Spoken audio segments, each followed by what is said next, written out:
শনিবার দুপুরে আমাদের প্রিয় শহর ছেড়ে তুমি চলে যাবে নতুন শহরে।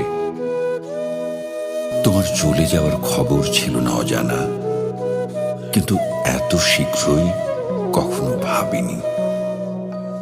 তাই ছিল না তোমাকে বিদায় জানানোর কোনো আয়োজন, কোনো প্রস্তুতি।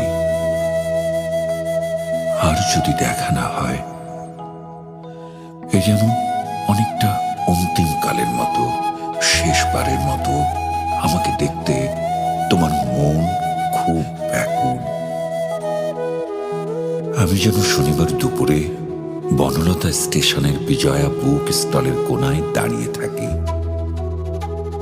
একবার, শুধু একবার, এক পলক দেখার জন্য অজস্রবার তোমার মিনতি। পত্রটা বুকের উপর রেখে আকাশের